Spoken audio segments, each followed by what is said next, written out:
চীনের সিনচিয়াংয়ের এক মরুভূমি অঞ্চলে শিশুদের শিক্ষার আলো ছড়িয়ে দিতে নিজেকে উৎসর্গ করেছেন আকরাম জান আরকিন। একসময় অনুন্নত এই জনপদে দারিদ্র্য ও অশিক্ষা ছিল চিরচেনা বাস্তবতা, কিন্তু আকরাম জানের নিরলস প্রচেষ্টায় প্রাথমিক শিক্ষার উন্নতি সম্ভব হয়েছে। তার উদ্যোগ শুধু দারিদ্র্য বিমোচনের স্বপ্নই নয়, শিক্ষিত প্রজন্ম গড়ার পথও উন্মুক্ত করেছে।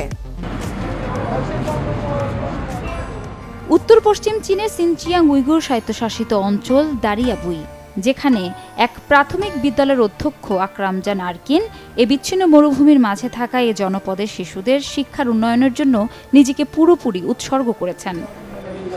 কিছু বছর আগে পর্যন্ত দারিয়াবুই ছিল তাকলিমাকান মরুভূমির কেন্দ্রস্থলে অবস্থিত একটি নির্জন দ্বীপ, যেখানে মানুষ শতাব্দীর পর শতাব্দী ধরে অনুন্নত জীবনযাপন করে আসছিল। এই জনপদটি 200 কিলোমিটারেরও বেশি আয়তনের একটি জনবসতিহীন মরুভূমি দ্বারা বেষ্টিত।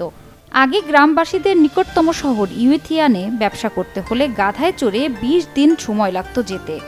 বর্তমানে উন্নয়নের কারণে দারিয়াবুই থেকে ইউইথিয়ানে যেতে মাত্র 1 ঘন্টা সময় লাগে। জাতীয় দারিদ্র্য বিমোচনের প্রচেষ্টা, শহরের অবকাঠামোগত উন্নয়ন এবং শিক্ষা সর্বত্র উন্নয়নের প্রভাব স্পষ্ট। শিশুদের আর ক্লাসে যোগদানের জন্য 10 কিলোমিটারের বেশি পথ পাড়ি দিয়ে যেতে হয় না। 1989 সালে পুরাতন শহরে খুব কঠিন পরিস্থিতিতে একটি স্কুল প্রতিষ্ঠিত হয়েছিল, যেখানে স্কুলের ছাত্রদের 15 কিলোমিটার পর্যন্ত হেঁটে যেতে হতো কিংবা তাদের ক্যাম্পাসে অবস্থান করতে হতো। অধ্যক্ষ আকরাম জান আরকিনের প্রচেষ্টায় স্কুলে এখন একটি খেলার মাঠ আছে, যা তরুণ শিক্ষার্থীদের মজার পাশাপাশি ফিট থাকতে সাহায্য করে।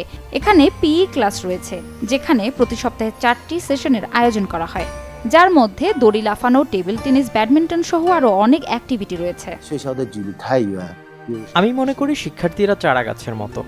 আমরা তাদের যত্ন সহকারে লালন পালন করি, কঠোর অধ্যয়ন এবং জ্ঞান আয়ত্ত করতে তাদের নির্দেশনা দেই এবং তাদের ভালো অভ্যাস গড়ে তুলতে সাহায্য করি, যা আমার কাছে খুবই গুরুত্বপূর্ণ। আমার জন্য সবচেয়ে আনন্দের মুহূর্ত হলো আমি যে শিক্ষার্থীদের গড়ে তুলেছি তাদের সেরাটা অর্জন করতে দেখা।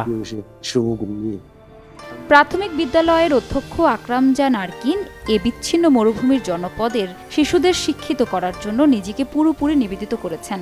তিনি আশা করেন ভবিষ্যতে এটি একটি সুন্দর, উন্নত, শিক্ষিত জনপদ হয়ে উঠবে।